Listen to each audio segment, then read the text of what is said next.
Imaginez un instant la scène.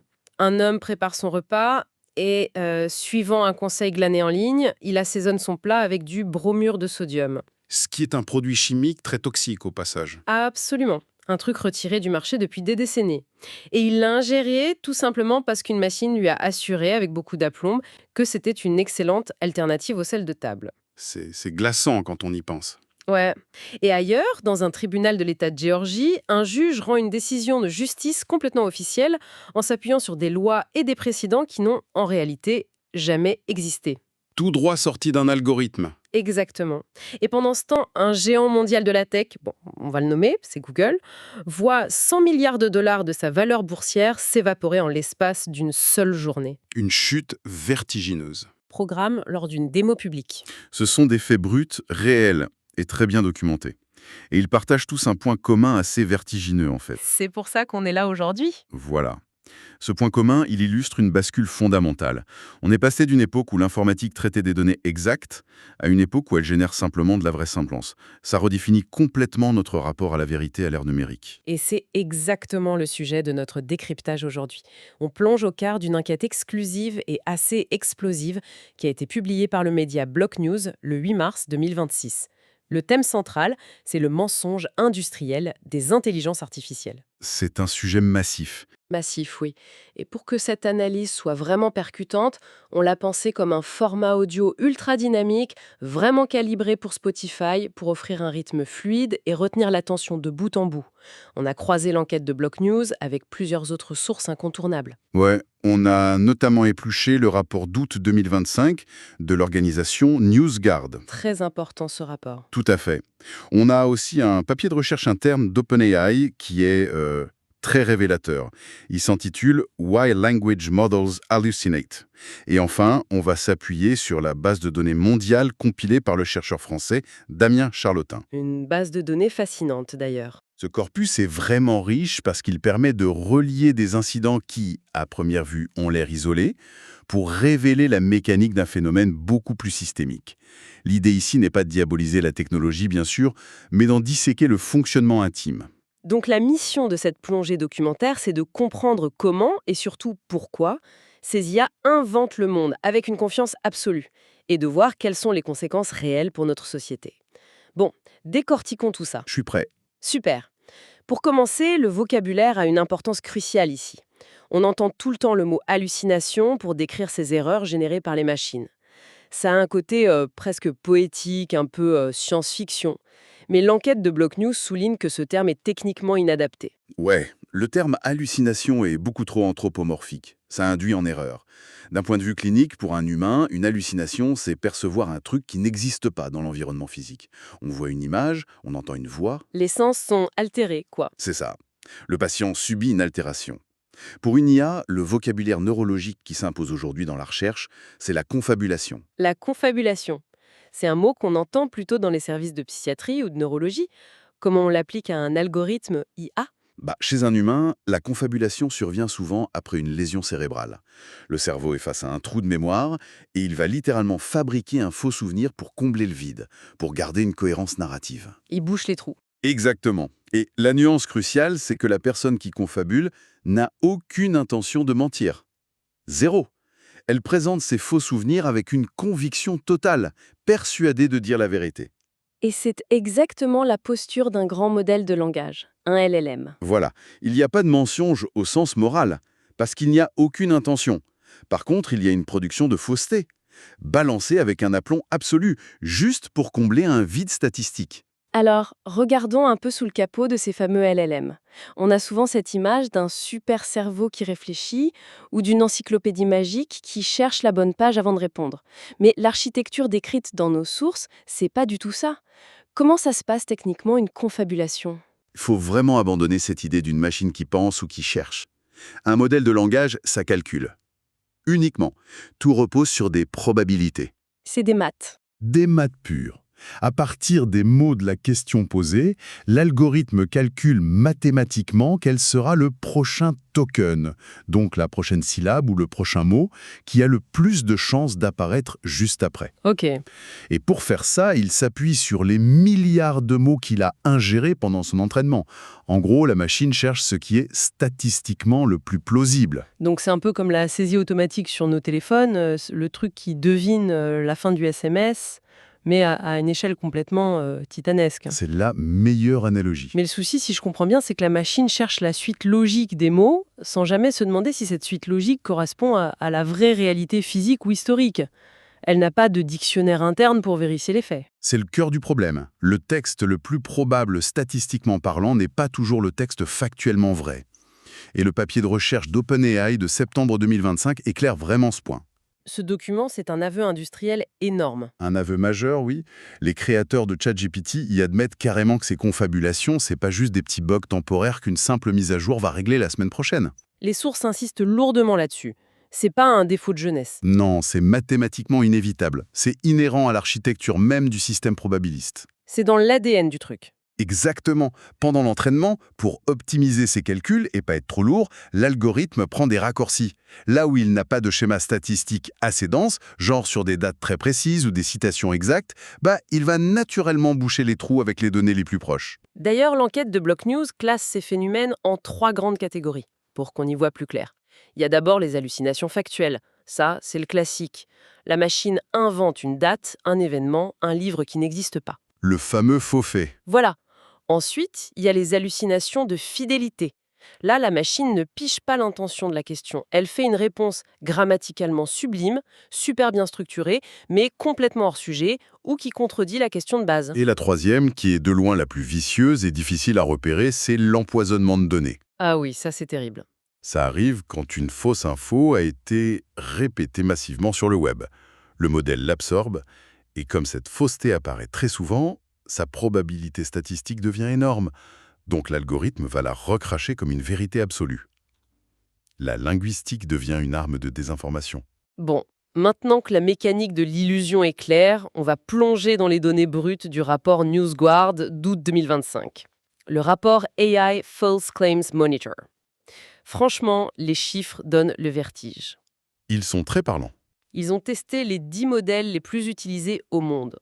On parle de ChatGPT 5, Grok, Gemini, Claude, Copilot, bref, les outils que tout le monde utilise tous les jours. Et le résultat de leurs tests montre que dans 35% des cas, ces IA répètent ou génèrent de fausses informations. 35%, c'est énorme. C'est plus d'un tiers du temps, mais le plus dingue, c'est quand on compare avec l'année d'avant. En 2024, ce taux n'était que de 18%. La technologie avance à une vitesse folle, ils y injectent des dizaines de milliards, et pourtant, les machines propagent 2 fois plus de mensonges. Comment on a pu régresser comme ça sur la fiabilité ? Alors, la technologie en elle-même n'a pas régressé. Ce sont les choix d'ingénierie, dictés par la pression du marché, qui ont tout changé. C'est-à-dire ? Il faut regarder une autre métrique du rapport NewsGuard, moins connue mais essentielle. Le taux de non-réponse. En 2024, quand on posait une question trop complexe ou ambiguë à une IA, elle déclinait poliment. Elle disait « je ne sais pas » ou « je n'ai pas l'info ». Elle admettait ses limites. Exactement. Et ce taux de non-réponse était d'environ 31%. Mais en 2025, ce taux s'est effondré à 0%. 0%. Ça veut dire qu'on a modifié la machine pour qu'elle n'avoue plus jamais son ignorance. C'est le résultat d'une méthode d'entraînement qui s'appelle le RLHF, le Reinforcement Learning from Human Feedback. En gros, l'apprentissage basé sur les retours humains. Ils ont vu que les utilisateurs détestaient quand la machine disait non. C'est ça. Les boîtes tech ont vu une frustration immense. Sur un marché hyper compétitif, un outil qui dit « je ne sais pas » c'est perçu comme un outil cassé. Donc ils ont recalibré les modèles avec une directive absolue. Faut satisfaire l'utilisateur à tout prix. Faut répondre à 100% des questions. Et ça crée un paradoxe fascinant que le rapport souligne bien. Ces modèles de 2025 sont pourtant meilleurs pour détecter des mensonges connus, avec un taux de succès de 65% contre 51% avant. Intrinsèquement, ils discernent mieux la vérité. Mais comme on les force algorithmiquement à toujours donner une réponse, même quand ils pataugent, ça les transforme en usines à inventer. Ils sont pris au piège.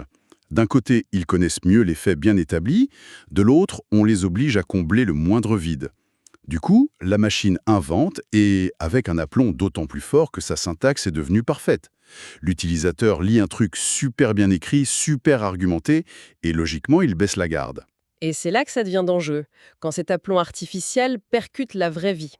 Nos sources détaillent des cas d'application dans des secteurs ultra critiques, comme la justice ou la médecine. Commençons par le droit, parce que la psychologie derrière ça est folle. Ah oui, l'affaire de New York. L'affaire fondatrice de 2023. Un avocat, Steven Schwartz, défend un client blessé par un chariot dans un avion.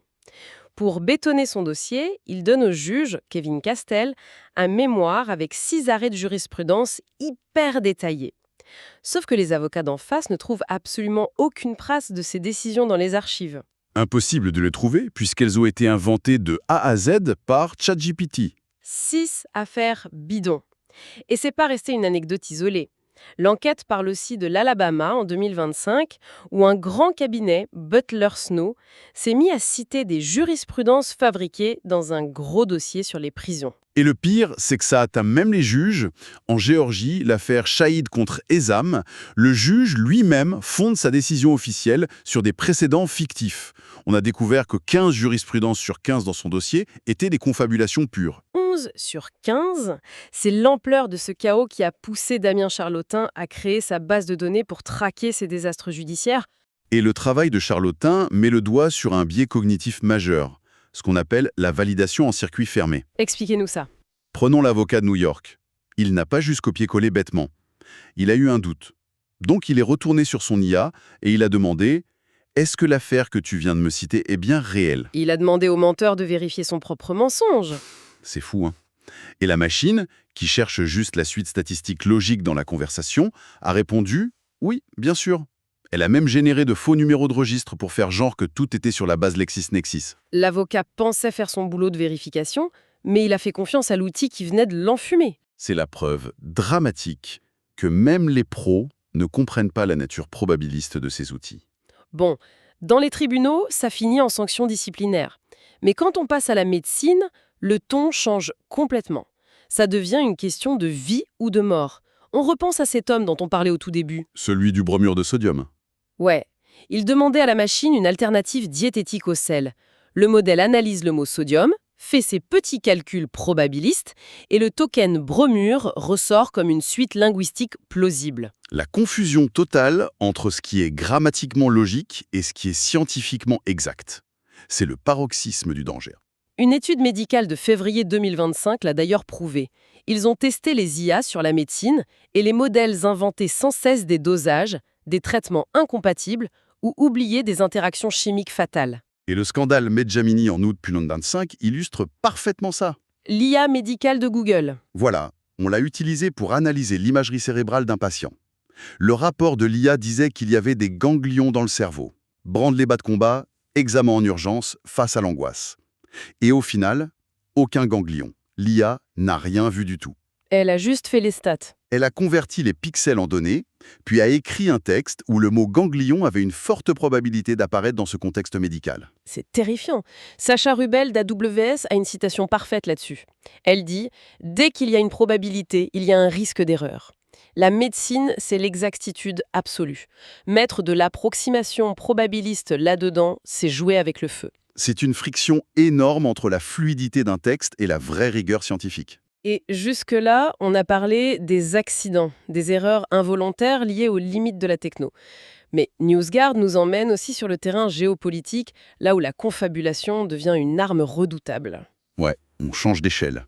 Le grand tournant, ça a été de connecter les IA génératives au web en temps réel, pour avoir l'actu fraîche au lieu de données vieilles de 6 mois.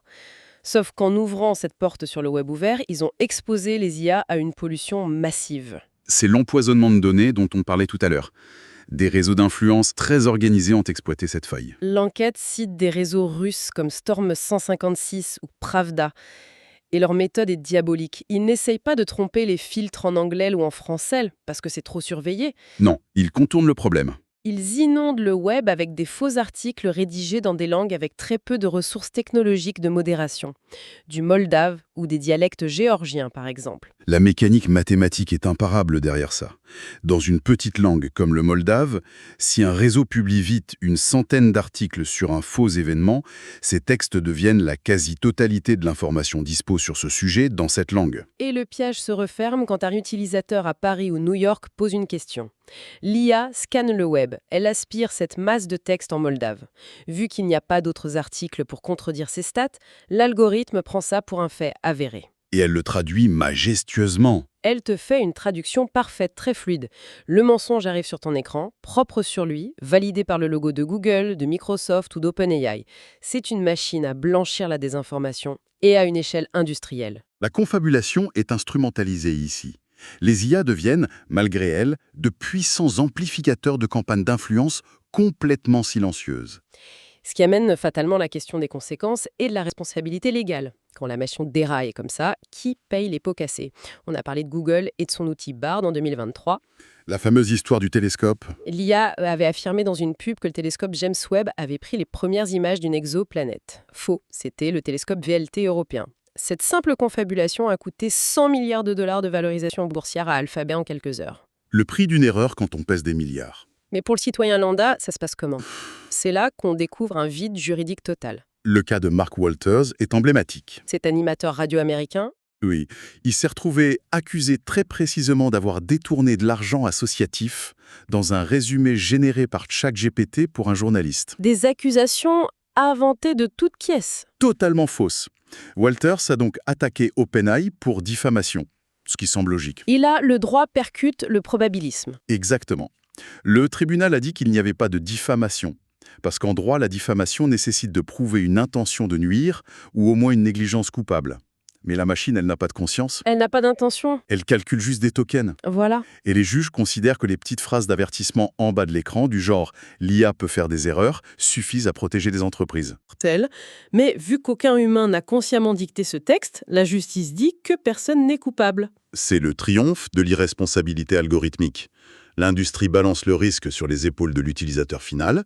On demande à la société de s'adapter aux failles d'une technoprobabiliste au lieu d'imposer des garde-fous stricts avant de sortir ses outils. C'est un constat vertigineux. On a réussi l'exploit de créer des machines incroyablement douées pour imiter le langage, synthétiser des trucs hyper complexes avec un talent fou, mais elles restent mathématiquement incapables de faire la différence entre la réalité et la fiction statistique. Elles n'ont aucune boussole factuelle.